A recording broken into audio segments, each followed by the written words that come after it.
მოგესალმებით, ეს არის გადაცემა ფაქტი და პოზიცია. მე კი მისი წამყვანი რომა რატიანი ვარ.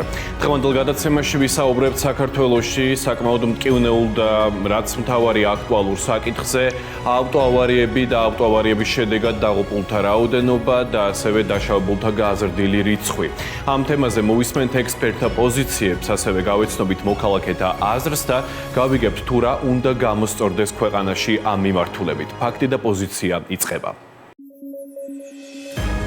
საქართველოში კვლავ მაღალია ავტოსაგზაო შემთხვევების შედეგად დაღუპულთა და დაშავებულთა რაოდენობა. რატომ ვერ უმკლავდება ქვეყანა ამ პრობლემას? უნდა გამკაცრდეს თუ არა სანქციები? რა შედეგი მოიტანა მართვის მოწმობების ჩამორთმევაზე გამოცხადებულმა ამნისტიამ და რამდენად სწორი გადაწყვეტილება იყო ეს?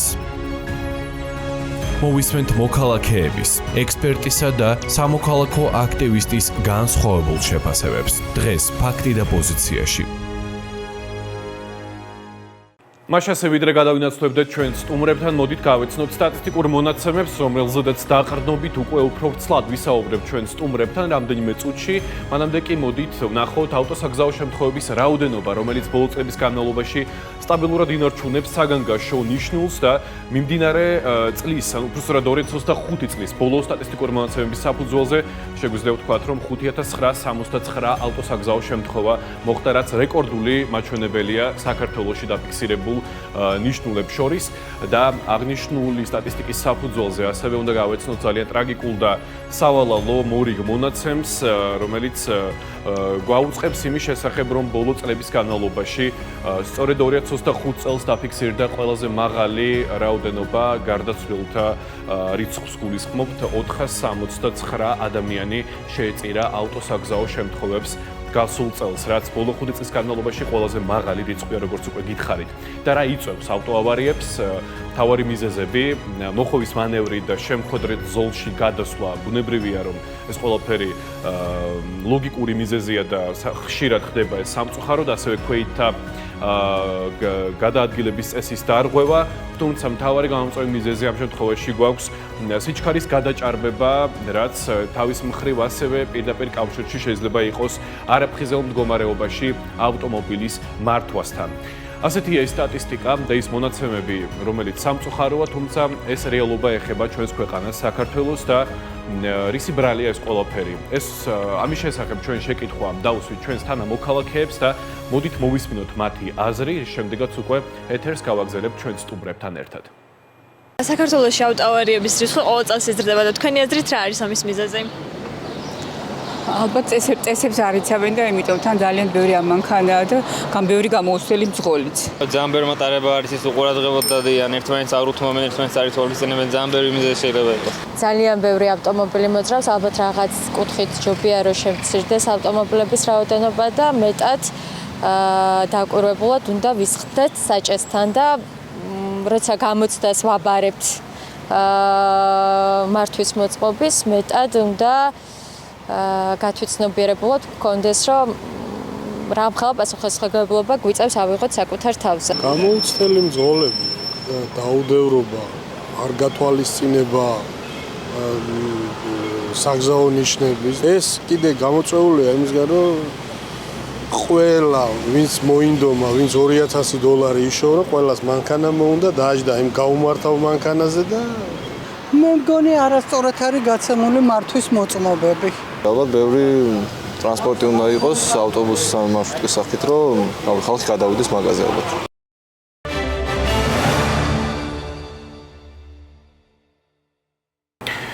მაშასე ჩვენ მოვისმინეთ ქუჩის გამოკითხვა და ძალიან საინტერესო იყო მოქალაქეთა პოზიციები და ამ თემაზე სასაუბროდ უკვე შემოგვიერთნენ ჩვენი სტუმრები, ირაკლი იზორია, პარტნიორობა საგზაო უსაფრთხოებისთვის დირექტორი და ასევე სამოქალაქო მოძრაობა ჩემი ქალაქი მკლავს დამფუძნებელი გიორგი ჯაფარიძე. მოგესალმებით, მადლობა სტუმრობისთვის და ერთი მხრივ ამ თემაზე საუბრისთვის და მეორე მხრივ რა თქმა უნდა ამ საკითხზე მუშაობისთვისაც ძალიან მნიშვნელოვანი საკითხი და თემაა ნამდვილად საქართველოსთვის, მით უფრო ბოლო პერიოდში მიუხედავად ბევრი თითქოს ერთ შეხედვით სასიკეთოდ გადადგმული ნაბიჯებისა, ავტოავარიების რაოდენობა არა თუ იკლებს, არამედ იმატებს და ბოლო 5 წლის განმავლობაში ავტოავარიების შემთხვევების შედეგად უკვე გარდაცვლილთა რიცხვით სამწუხაროდ წელს რეკორდულია და ამაზე მოგვიანებით უფრო ვრცლად ვისაუბრებთ.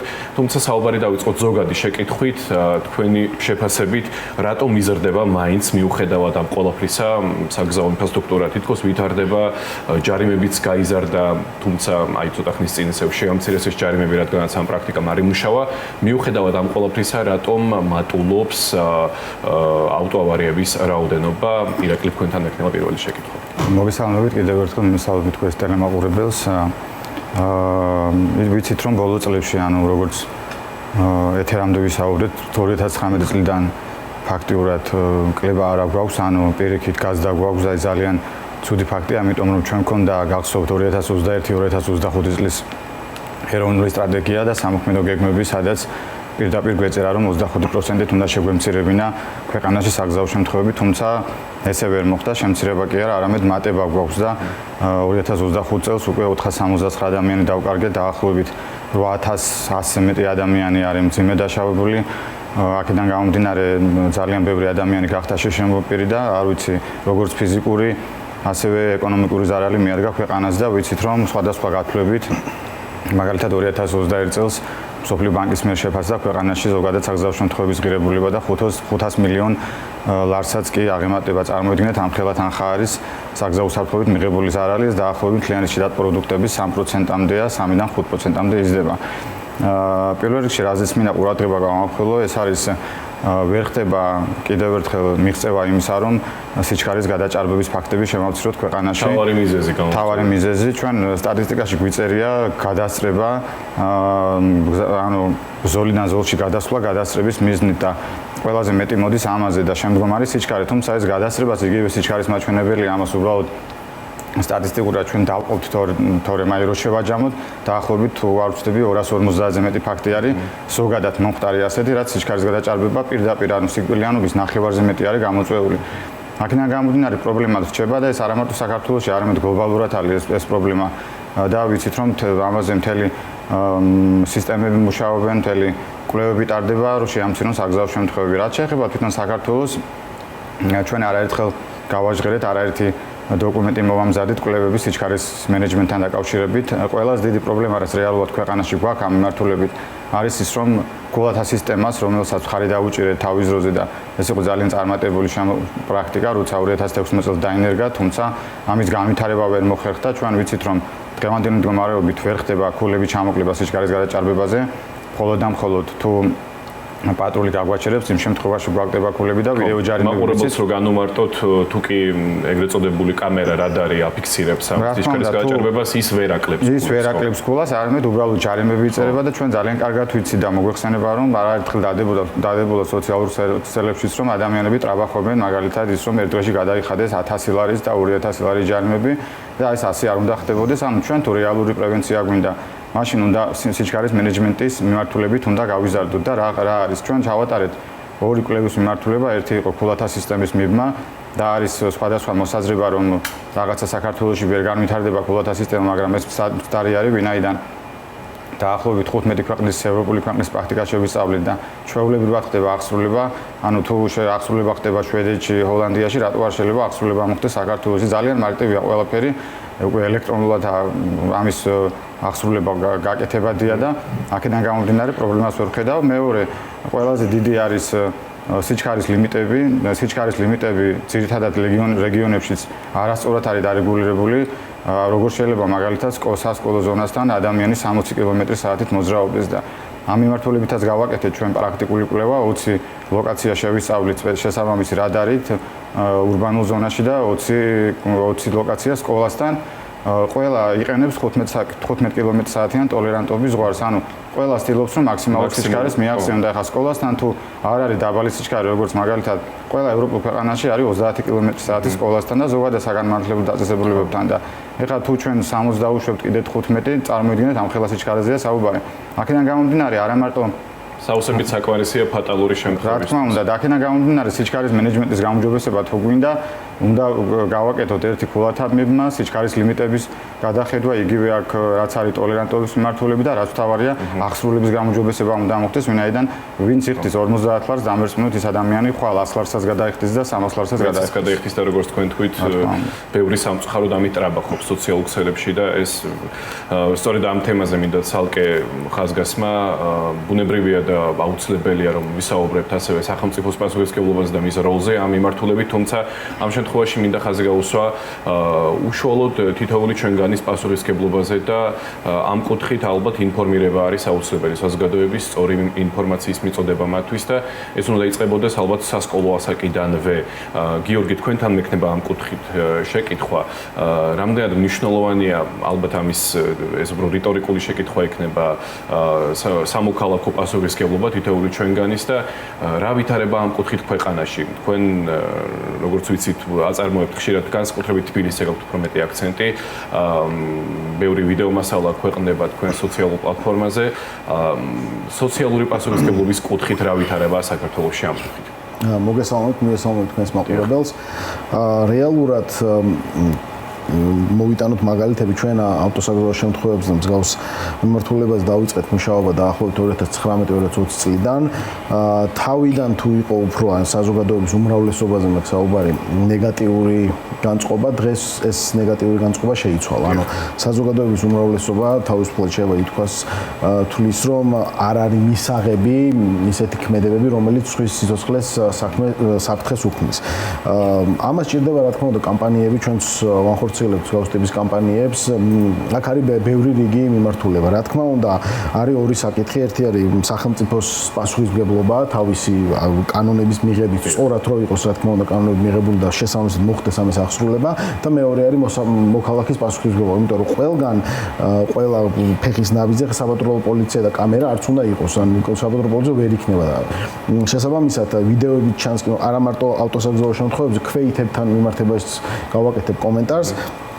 ხდება ხშირად დარღვევა, რომელიც ქმნის ავტოსაგზაო შემთხვევის რისკს და აგდებს საკუთარ სიცოცხლეს და არა მარტო საკუთარ სიცოცხლეს, ხშირად ბავშვებთან ერთად გადადიან ხოლმე გზაზე ბავშვის სიცოცხლესაც საფრთხეს. ამიტომ აქ მნიშვნელოვანია რომ კიდევ უფრო აქტიური კამპანიები განხორციელოს. ჩვენ ღია ვართ ამ მიმართულებით, ვისაც ექნება სურვილი შეგვიძლია ვითანამშრომლოთ, იმიტომ რომ აქ საუბარი არის ადამიანის სიცოცხლეზე და რა სტატისტიკებიც ითქვა უკვე, აღარ გამეორდები, სავალო შედეგი არის. ახლა ყოველწლიურად 500-მდე დაღუპული რის გამო რომ ტრანსპორტის რომელმაც უნდა მიგიყვანოს A პუნქტიდან B პუნქტამდე ამის გამო იღუპება საქართველოს 500-მდე ადამიანი. ამიტომ კამპანიები მნიშვნელოვანია და მოსახლეობის პასუხისმგებლობაც არის მნიშვნელოვანი.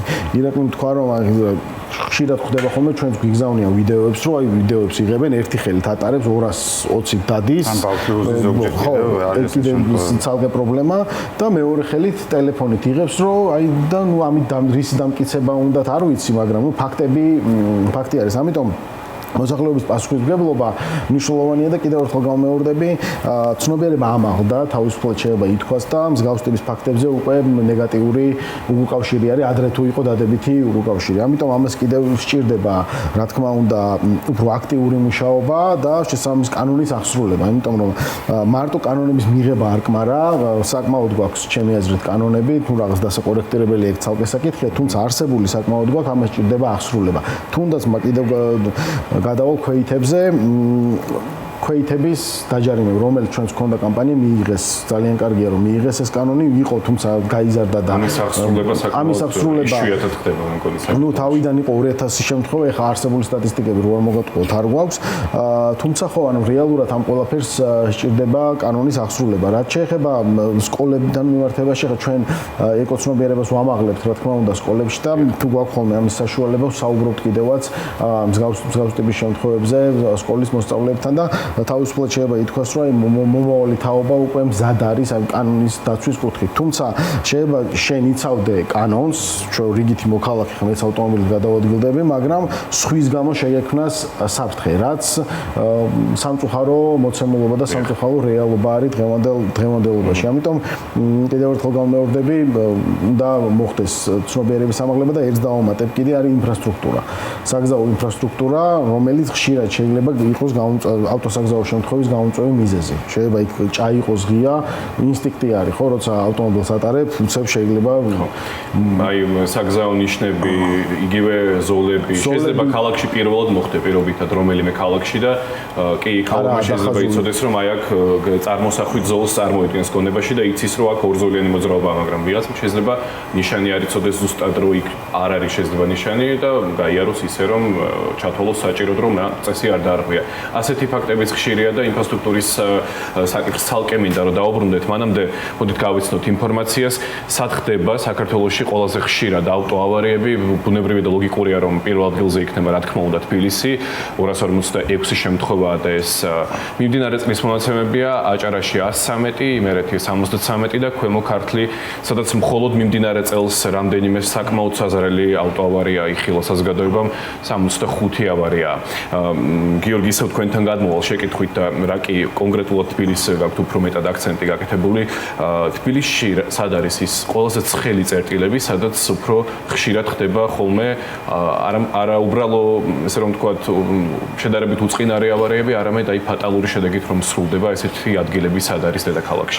ხშირ შემთხვევაში არის, ვთქვათ, აღმაშენებლის ხეივანი, აეროპორტის გზა, ზუსტად იქიდან გამომდინარე, რომ მაღალი სიჩქარით ხდება გადაადგილება. აქ პრობლემა სკოლებზე არა, რა თქმა უნდა, საუბარი პრობლემა არა დასო სიჩქარეზე, იმიტომ რომ ჩვენს ყველას გაგვულია, არამედ არის გადაჭარბებულ სიჩქარეზე, რომელიც კიდევ ერთხელ ვამბობ, მიზეზი რა არის, პირადად მე ვერ ამოხსენი, რატომ ხდება ის, რომ რაღაცა კარგ ტიპობად ითვლება ბჭყალებში, ის რომ მაღალი სიჩქარით მიდიხარ და საკუთარ და სხვის სიცოცხლეს უქმნი საფრთხეს. ამიტომ და ასევე შეიძლება ნებისმიერ ადგილას მოხდეს, სადაც ინფრასტრუქტურა შეიძლება გამომართავი იყოს, შეიძლება რაღაცა საბურავი გაუწდეს.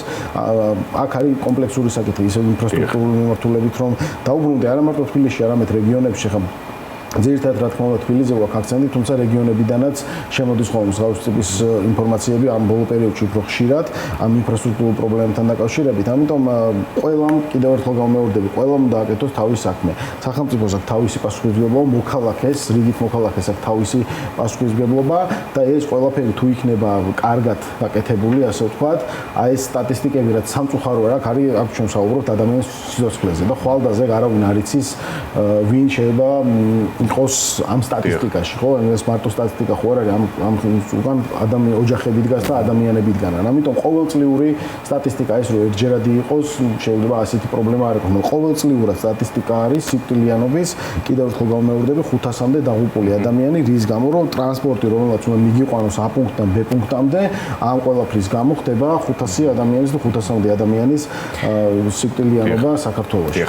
და ვიდრე რეკლამაზე გავალთ, მოდით პარემ რომ მინდა რომ ამოვწუროთ ეს ინდივიდუალურად სამოქალაქო პასუხისმგებლობის ნაწილი და ეს მიმართულება, ირაკლი თქვენთან მექნება შეკითხვა, რამდენად საკმარისად ისწავლება განათლების ადრეულ ეტაპზე, სასკოლო განათლების საფეხურზე გულისხმობ საგზაო მოძრაობის წესები და ამ შემთხვევაში განსაკუთრებული ყურადღების ცენტრში ალბათ უნდა მოვაქციოთ ქვეითა გადაადგილება. რამდენად იციან ბავშვებმა სად უნდა გადავიდნენ, სად არ შეიძლება გადასვლა, რა უნდა გაითვალისწინონ, ის მარტივი წესები და ხერხები და ამ კუთხით სახელმწიფომ რა უნდა გააკეთოს იმისთვის, რომ ესე რომ ვთქვათ, ინფორმირების დონე მეტად დაამაღლოს ჩვენს მოსახლეობაში და განსაკუთრებით ბავშვებში და მოზარდებში. მოგეხსენებათ, ჩვენ დაახლოებით 20 წელია ფონდი რაც არსებობს და თუ არ ვცდები 200,000-ზე მეტი ბავშვი ყავს გადამზადებული ზოგადად. თითქმის ყველა თავება რაც არის ამ ბოლო წლის განმავლობაში მოვიცავით. თუმცა შეუძლებელია რომ ეს ერთმა ორგანიზაციამ ან ორმა და სამმა გააკეთოს. ამიტომაც სახელმწიფო არის ქვეყნის და სახელმწიფოს პასუხისმგებლობა პირველ რიგში რა თქმა უნდა იყოს ბაღის ასაკიდან ჩვენ სხვათაშორის შევქმნით რაღაც სპეციალური გაიდლაინები მასწავლებლებისთვის ბაღის ასაკიდან უნდა ეჩვეოდეს ბავშვი საგზაო მოძრაობის წესებს და რა თქმა უნდა სკოლაში უნდა ისწავლებოდეს ასაკების და მიხედვით ახლა შეუძლებელია მე-11 კლასის ბავშვს ესაუბრო ზებრა გადასასვლელზე ან მეორე კლასის ესაუბრო სიჩქარის გადაჭარბება და მსგავს ფაქტებზე. აქედან გამომდინარე, დიფერენცირებული მიდგომა არის საჭირო. სკოლებში ეს არ უნდა იყოს ერთი და ორი გაკვეთილი, არამედ სიღრმისეულად უნდა იყოს საგანი თვითონ საგზაო უსაფრთხოება. მოგეხსენებათ, ცალკეულ საგანად არ არის. ჩვენ 2010 წელს გვქონდა მცდელობა შევქმნით სპეციალური წიგნები, გვინდა და სკოლაში ეს დანერგილიყო, თუმცა ამ წიგნებიდან მხოლოდ რამდენიმე გაკვეთილი დაინერგა, რაც ძალიან ცუდია, გამომდინარე იქიდან რომ საგზაო საფრთხეობა შესულია თვითონ სამოქალაქო თავდაცვის გაკვეთილებში და იქ რაღაც 2-3 გაკვეთილი სწავლება. აქედან გამომდინარე სკოლებში უნდა გავაძლიეროთ ჩვენ სწავლება საგზაო საფრთხების კუთხით, რადგან თუ სკოლის ასაკიდან ბავშვი არ იქნება კანონმორჩილი საგზაო მოძრაობის წესებზე, ზოგადად წესებზე არ იქნება პასუხისმგებელი, შემდგომ გაუჭირდება მას უკვე დაინახოს რეალურად პრობლემები. ეს ერთი, მეორე, ვიცით რომ ჩვენი მძღოლები რეალურად არ გადიან ავტოსკოლები არ არის ჩვენთან ლიცენზირებული, შესაბამისად ხდება ისე რომ ხდება კოდირების მეთოდი და სხვადასხვა გზებით მომზადება, კი აბარებს ეს ხალხი, მაგრამ ფაქტიურად ეხლა რაც ქალაქის ეტაპი დაემატა, ვიცით რომ უკვე უჭირთ ადამიანებს ჩაბარება და დახურულ მოედანზე ყველა ადვილად აბარებდა. მნიშვნელოვანია ის რეფორმა, რომელიც ევროდირექტივა გავალდებულებდა მოგვეწესრიგებინა მართვის მოწმობის მიმართულებით და ვიცით რომ ევროკავშირის ზოგიერთი წევრი ქვეყანა დღეს კიდე არ აღიარებს ჩვენ მართვის მოწმობას. ზუსტად ეს არის პრობლემა, რომ უნდა გქონდეს ლიცენზირებული ავტოსკოლები და ინსტრუქტორ მასწავლებლები უნდა იყვნენ აკრედიტებულები. ანუ ჩვენ დღეს არ ვიცით, ვინ ასწავლის, საიდან მოვიდა ეს ხალხი, სად მიიღო განათლება, აქვს თუ არა შესაბამისი ცოდნა. აქედან გამომდინარე, თუ ეს სისტემაც არ მოგვარდება, ჩვენ ვერ მივიღებთ განათლებულ და პასუხისმგებლიან მძღოლებს. რაც შეეხება მიმართულებას, აქ არა მარტო საგზაო ნიშნები უნდა ვასწავლოთ, არამედ ზოგადად ფსიქოლოგიურადაც უნდა აუხსნათ მძღოლებს ის, რომ სიჩქარის გადაჭარბება, ნასვამობა და მსგავსი რისკ ფაქტორები რაც გზაზე არის, თუ რას გამოიწვევს მომავალში, იმიტომ რომ ზოგიერთი მძღოლი რო აჭარბებს სიჩქარეს, მას არაა გაცნობიერებული და არის სხვადასხვა ევროპული პრაქტიკები, სადაც მძღოლი თუ მაგალითად 10-ჯერ გადააჭარბებს, გადის მერე შესაბამის კურსებს, ისე არ უბრუნებენ მართვის მოწმობას. აქედან გამომდინარე, აუცილებელია ამ მიმართულებით გავძლიერდეთ ეს ერთი და უკვე რა თქმა უნდა საინფორმაციო კამპანია, რაზეც გიორგი მისაუბრა, ეს უნდა იყოს უწყვეტი. ეხლა მძღოლები იზრდებიან შეიძლება 3 წლის მერე იგივე მძღოლები ხო არა ყოფს კაცო გვემატებიან ყოველ წელს ათასობით მძღოლი და ყოველ წელიწადს ეს დინებები ხდება. აქედან გამომდინარე, სულ ახალი ინფორმაციის მიწოდება უნდა მოხდეს. ეს ერთი, მეორე, სტატისტიკის მიხედვით უნდა ხდებოდეს კვლევა, მაგალითად, რა იყო პრობლემა წინა წელს და 2-3 კონკრეტულ იმ თავარ პრობლემაზე უნდა ხდებოდეს აქცენტის გაკეთება და ქვეყნის მთლიანი შიდა კამპანიის დაგეგმა, მაგალითად არის სიჩქარის პრობლემა, სიჩქარის მიმართულებით. ეხლა გასულ წელს ძალიან გულიმწყდება 20 წელი ამ სფეროში ვარ და ამდენი ფეხით მოსიარულის სიკვდილიანობა მე არ მახსოვს. გაზრდილია საშინლად 112 ფეხით მოსიარული, არ ვიცი, სიჩქარის გადაჭარბებით არ იყო ამდენი ადამიანი, მგონი არის და გადასვლილი და აქედან გამომდინარე, კამპანიაც ამ მიმართულებითაც უნდა დავგეგმოთ და ეს უნდა შევისწავლოთ ეს სტატისტიკები, ვატაროთ კვლევები და აქედან გამომდინარე, მუდმივ რეჟიმში უწყვეტად უნდა ხდებოდეს საინფორმაციო კამპანიის განვითარება. საკმაოდ ფართო სპექტრი მოიცვით ამ სიტყვაში, რაც თქვენ ბრძანეთ და მადლობა ამ საინტერესო საუბრისთვის. ყველაფერზე უფრო ვრცლად გავაგრძელებთ საუბარს სარეკლამო პაუზის მერე და დაუბრუნდებით მაყურებელს ძალიან მალე, ამიტომ არ გადართოთ.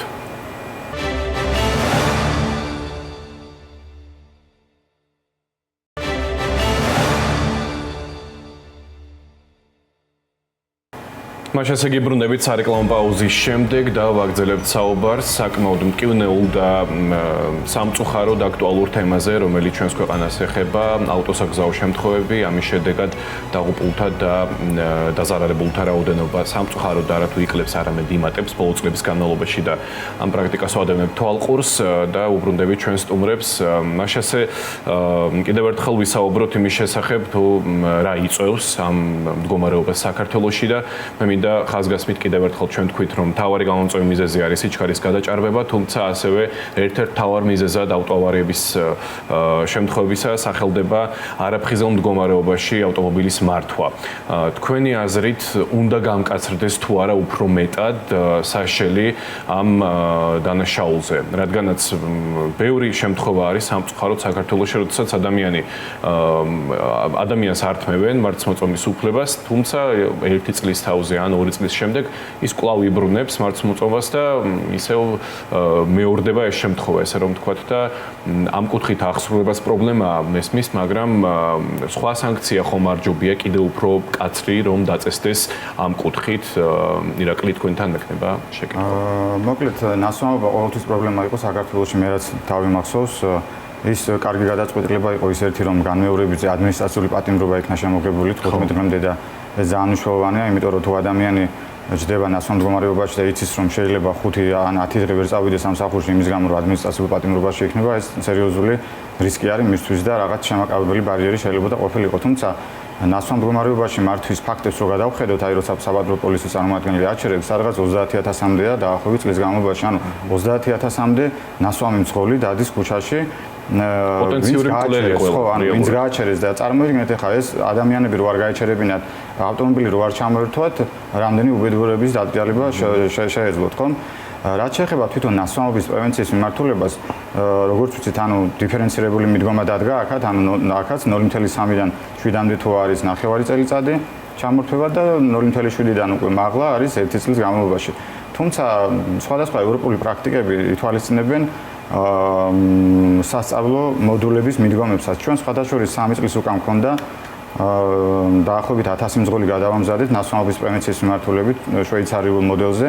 ეს მოდელი იყო ნებაყოფლობითი, თუმცა მსგავსი მოდელი რო დაინერგო საქართველოში, ეს იქნება ის, რომ თუ განმეორებითი იქნება წლის განმავლობაში ნასვამობის ფაქტი, ის ვერასდროს ვერ აიღებს მართვის მოწმობას თუ შესაბამის მას არ გაივლის სწავლებას, ანუ ეს არის დაახლოებით 12 კვირიანი სწავლება, სადაც ადამიანს უხსნიან ფსიქოლოგები თუ რამდენად პრობლემის შემქმნელია ეს ადამიანი საზოგადოებისთვის და თავში უდებენ მოკლედ რომ არ უნდა დაждდეს ნასვამი მეორეჯერ და თუ ამას ჩააბარებს, რა თქმა უნდა ეს არის ფასიანი დაახლოებით 500 ფრანკამდე ჯდება შვეიცარიაში, თუმცა სხვადასხვა ფასებია სხვადასხვა ევროპულ ქვეყანაში. გადაიხდის ამას, ჩააბარებს და მეორე უბრუნებენ მართვის მოწმობას. ანუ ნასვამობასთან მიმართებაში ჩემი აზრით კიდევ უფრო მკაცრი სანქცია უნდა იყოს. ანუ 1 წელი მინიმუმ უნდა იყოს 0.3-დან 0.7-მდე და 2 წლიანი უნდა იყოს თუ 0.7-დან ზევით იქნება. ფაქტიურად მე რაც ვნახე ბოლო სისხლის სამართლებრივი მიმართულების განვითარება, ანუ ნასვამ მდგომარეობაში უკვე როცა ადამიანი საჭესთან ჯდება და საგზაო შემთხვევა ჩადის, ეს არ არის გაუფრთხილებლობით მომხდარი დანაშაული, ეს არის ჩვეულებრივად განზრახი დანაშაული და ამის კვალიფიკაციები უკვე სისხლის სამართალში იცვლება სხვადასხვა ქვეყნებში და ჩვენს დრო უკვე რაღაცნაირად უნდა გავამკაცროთ ნასვამ მიმართულებით. ტარება არ ვიცი, ეს არის ფაქტიურად რომ ადამიანს დავაკავოთ იარაღი მაგალითად და გავუშვათ ქუჩაში, ვინც არ იცის იარაღის მოყრობის წესები. ამიტომაც ვახსენე სიტყვას შეთანხმება პოტენციური მკვლელი შეიძლება იყოს მის დაუნებურად, მაინც ასეა. მოდით გავეცნოთ მიზეზებს, რის გამოც ხდება ხოლმე მარცხმოწმობის ჩამორთმევა, ყველაზე ხშირი მიზეზები რა არის.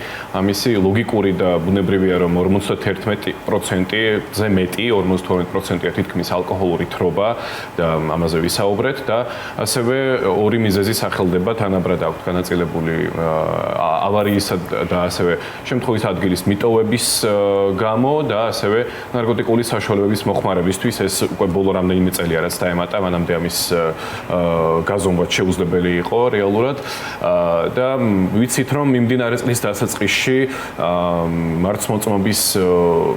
ჩამორთმეული მარცხმოწმობის მქონე პირებს დაუბრუნდათ მარცხმოწმობა, გამოცხადდა საყოველთაო ამნისტია ამ მიმართულებით გასულ წლის დეკემბერში დაახლოებით გავიგეთ ამის შესახებ და მიმდინარე წლის თებერვალში უკვე ეს გადაწყვეტილება მიიღო მთავრობამ.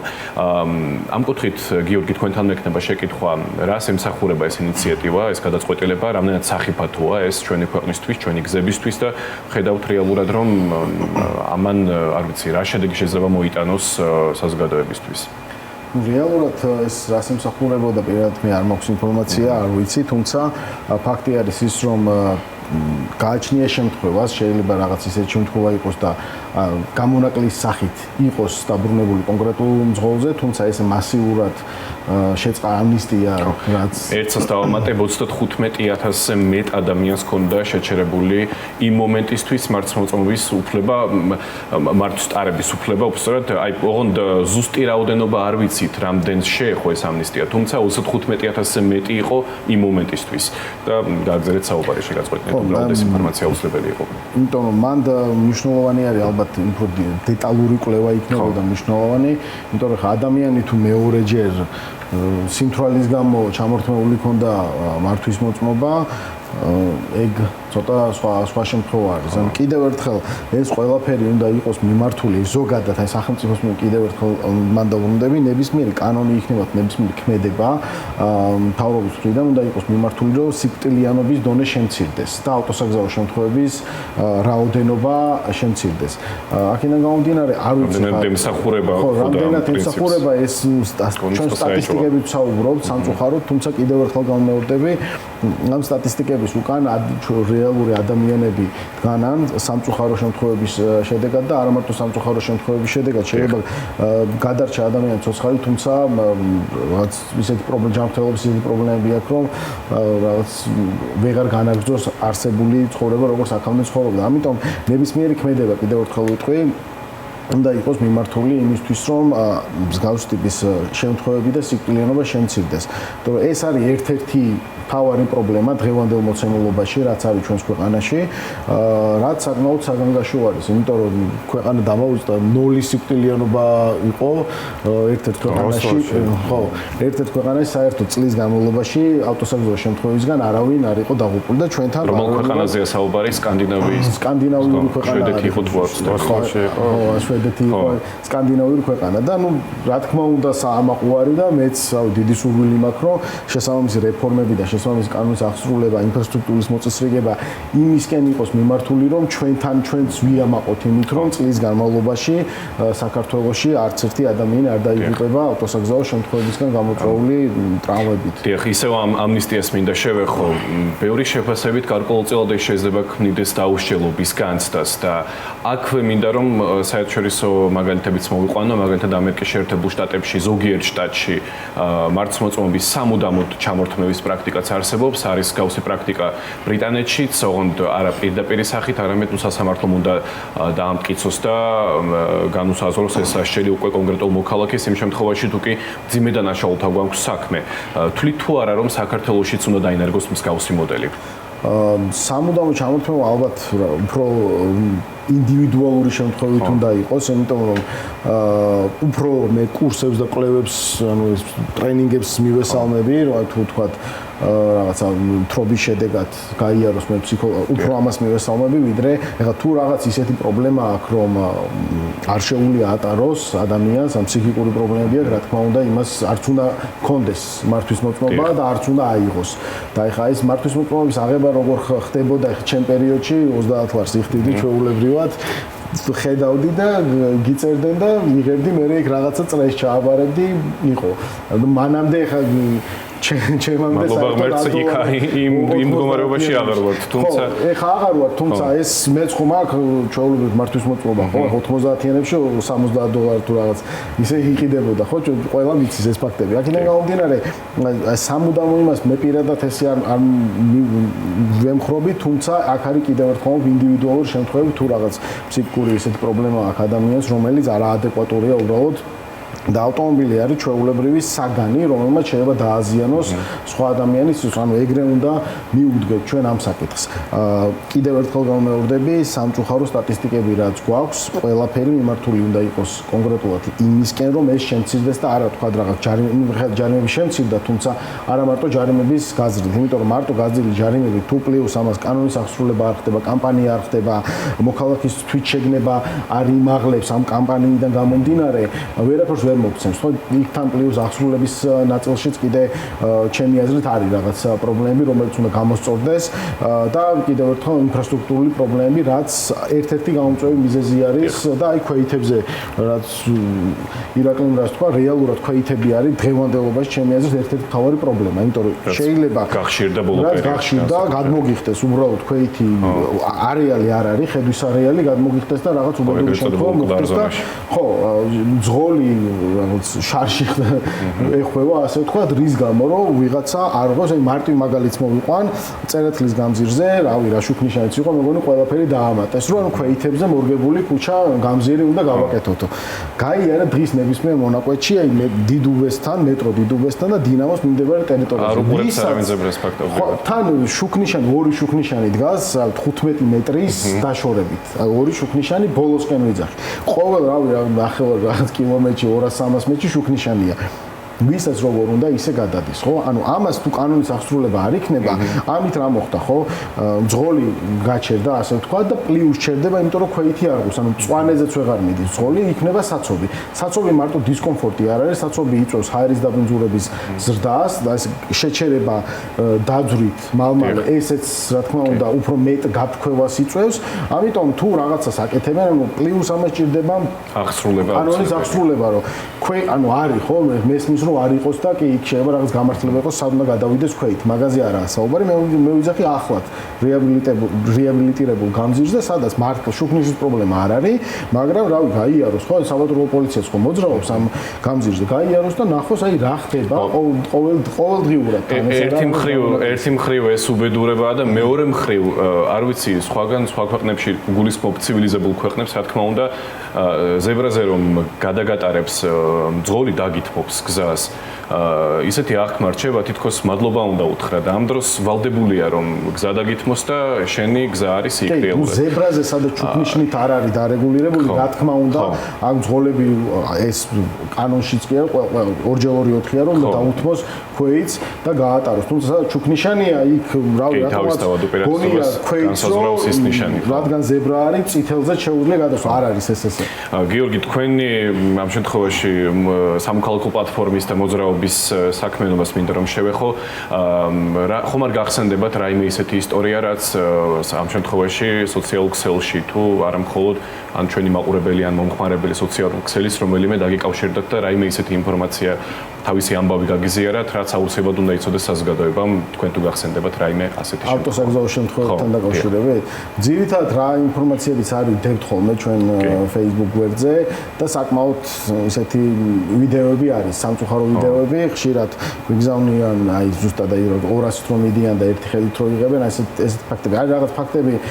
ბავშვებთან მიმართებაში საჭესთან რომ უბრალოდ მაგას ვერვდებთ ახლა ვიდეოს ბავშვის სახე რო არ გამოსწრა იდენტიფიცირება რო არ მოხდეს თავს ვიკავებთ და რა მინდა რომ მოუწოდო მშობლებს რომ ანუ არ შეიძლება მსგავსი რაღაცის გაკეთება იმიტომ რომ თქვენ ბავშვსაც უქმნით საფრთხეს გასაგებია რომ სადღაც შეიძლება ტრიალ მინდორზე 2 კმ/სთ ბავშვს დააბიბინებენ ქალაქში სადაც ინტენსიური მოძრაობაა სადაც არ იცი რა მომენტში რა მოხდება პატარა ბავშვის აი კალთაში ჩასმა რომ ყველა შეხვედრია ხომ მსგავსი სამწუხარო ფაქტები არ შეიძლება არავითარ შემთხვევაში ამიტომ უნდა გაუფრთხილდეთ ერთმანეთს ქალაქი არ არის ერთი ადამიანის სახელმწიფო რომ გავდივართ ეს ქალაქი არის ყველასი და ერთმანეთს უნდა უცეთ პატივი ეგ არის ქალაქის არსი და თანაცხოვრება ერთად როგორც ჩემი არის ისე თქვენი არის და ისე თითოეული მოქალაქის არის ნამდვილად ასეა და ისევ ირაკლისთან გადავალ შეკითხვით აღსრულებაზე მინდა რომ კიდევ ერთხელ ვისაუბროთ პატრული ჯარიმები და კამერები ეს სამი კომპონენტი რომელიც რეალურად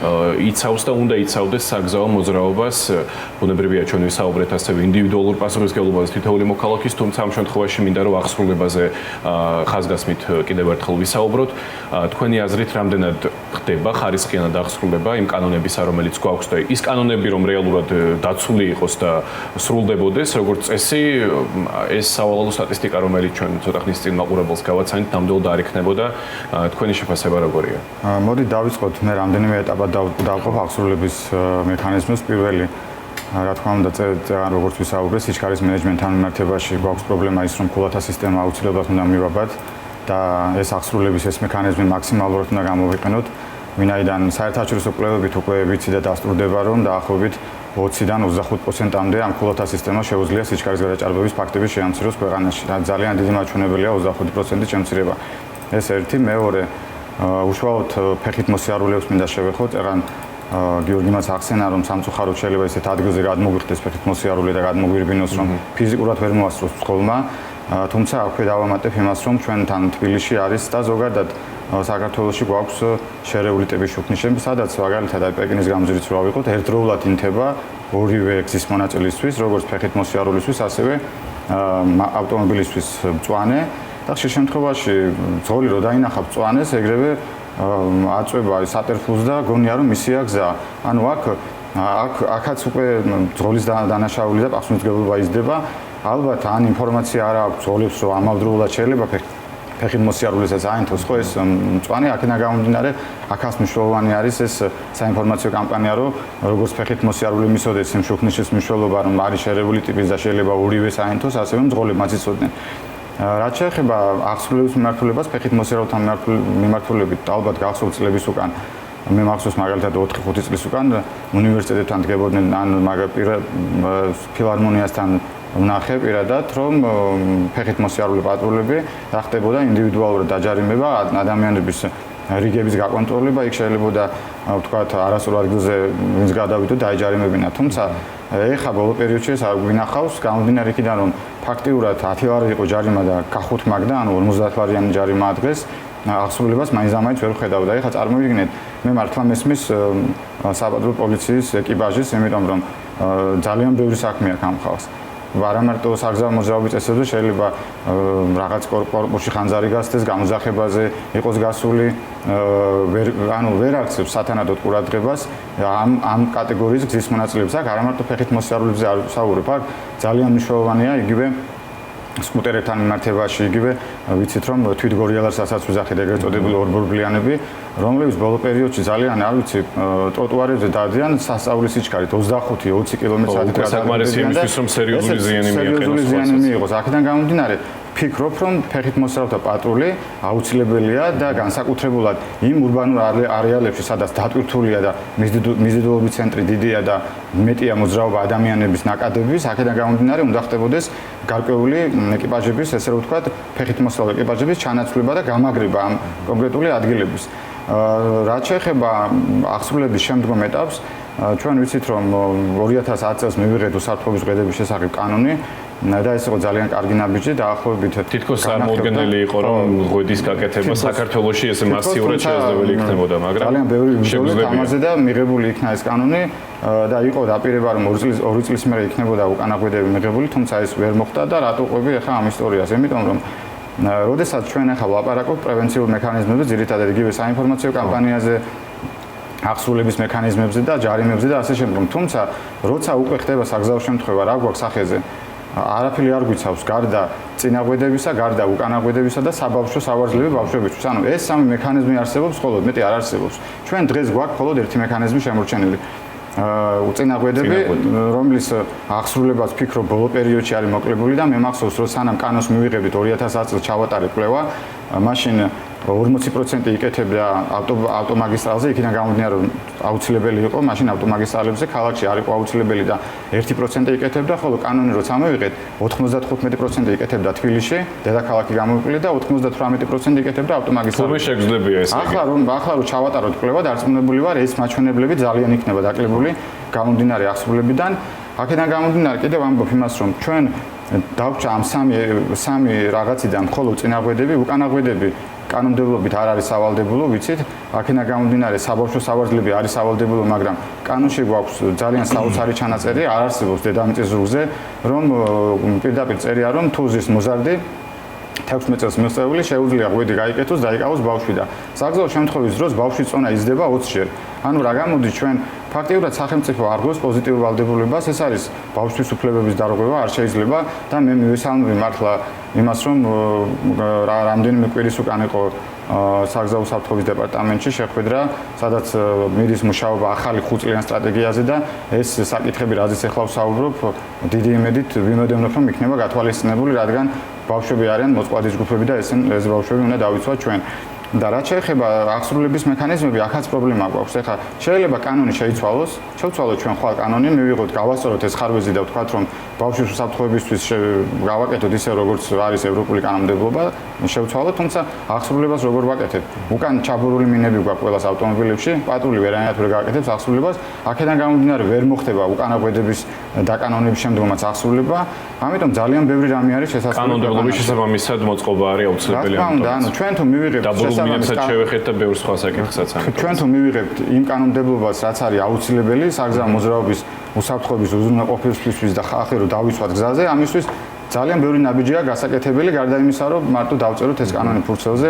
აქ როგორც გიორგი მაგნიშნა, ეს აღსრულება არის მხოლოდ ერთი ეტაპი, არა, ეს არის მრავალდონიანი ეტაპი, რაზეც უნდა მივახციოთ რაღაც კონკრეტული აქტივობის შედეგად. ძალიან დიდი მადლობა საინტერესო პასუხებისთვის და ძალიან ამომწურავი პასუხებისთვის, რაც ძალიან მნიშვნელოვანია. მადლობა იმისთვის, რაც სააკეთებთ ასევე თქვენს მოწვევისთვის და მედიას ზოგადად ამ საკითხების დაინტერესებისთვის. დიდი იმედი მაქვს, რომ მომავალში უკვე პოზიტიურ ჭრილში ვისაუბრებთ და დადებითი დინამიკა იქნება საქართველოში ყოველ შემთხვევაში ამის იმედი ნამდვილად მინდა რომ მიქონიო. ჩვენს მაყურებელს კი შევახსენებთ, რომ ჩვენი დღევანდელი სტუმრები იყვნენ ირაკლი იზორია, პარტნიორობა საგზაო უსაფრთხოებისთვის დირექტორი და ასევე მოძრაობა ჩემი ქალაქი მკლავს დამფუძნებელი გიორგი ჯაფარიძე. ასეთი იყო დღევანდელი ფაქტი და პოზიცია, რომელიც ზუსტად 1 კვირით გემშვიდობებად. დროებით.